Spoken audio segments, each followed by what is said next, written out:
The next from our theory-based category, Medard-Boss's theory, combines elements of both psychoanalytic and existential theory.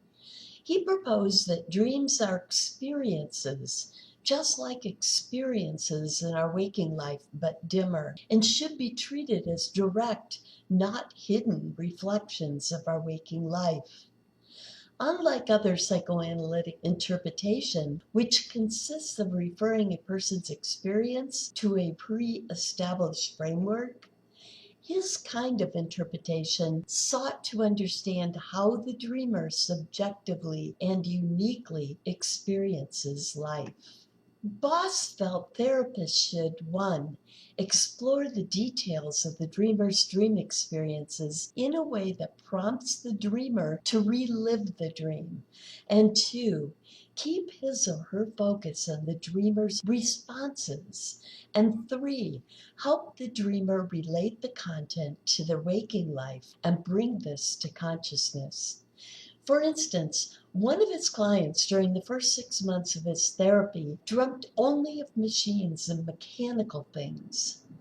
Boss helped his client recognize this as a direct expression of the complete sexual impotence for which the man was being treated and his resultant feelings of lack of human connection. Interestingly, as the man gradually recognized and dealt with this condition, his dream imagery changed to include living plants, then animals, and gradually human beings. And this expanded dream imagery coincided with the man fully recovering his sexual and emotional potency. Boss denied interpreting dreams, instead claiming to simply explore the experiential experiences, the relationship to the dreamer's waking life, and to offer helpful suggestions and comments. He didn't feel that interpretation was necessary at all, because he believed that dream experiences directly reflect the dreamer's waking experiences.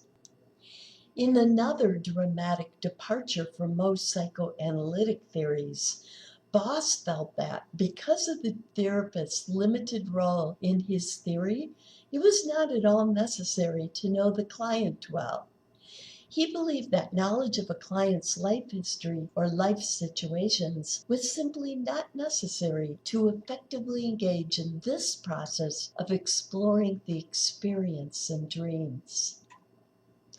The last of our psychoanalytic theory-based category, Calvin Hall's theory, provides a great bridge from psychoanalytic theory to more database theory. Even though he was a true psychoanalytic theorist in his ideas regarding dream analysis, he can be credited with a more systematic empirical study of dream content later in his career. But let's begin with his theory-based dream analysis. Hall believed that dreams reflect the dreamer's genuine, unconscious self, other, and worldviews.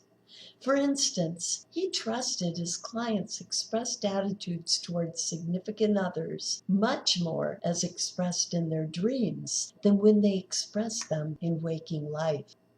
Hall felt that most dreams were straightforward and that the therapist should always start with those to establish a baseline before interpreting others. He also believed, like Jung, that when metaphors are included, it was to help, not hide, our understanding of a dream, just as they can help clarify meaning in waking life. His work on dream content came later, and with the influence of the methodological revolution, was much more science-based. He then studied the content of thousands of dreams of normal people instead of relatively few dreams of troubled patients. And he developed a quantitative coding system that categorized dream content by settings, objects, characters, interactions, emotions, misfortunes, etc. Remember this figure from our dreams lecture showing how animal content is highest in young children's dreams and decreases as we age? This data was from Hall's work and was analyzed using his coding system. The main findings of Hall's dream content work were: 1. Content from dreams of people around the world has more similarities than differences, with the exception of simple cultural influences on details. 2. There are large individual differences in the frequency of dream content between individuals, which correlates with their waking life interests and concerns. Calvin Hall is best known in retrospect for his empirical work, for being the first researcher to use empirical data, for example, systematic data collection, reliable sample sizes, quantitative coding, etc., to document the correlation between waking thought and dream content. He clearly stood out from other psychoanalysts of his time by his use of empirical methods to study dream content.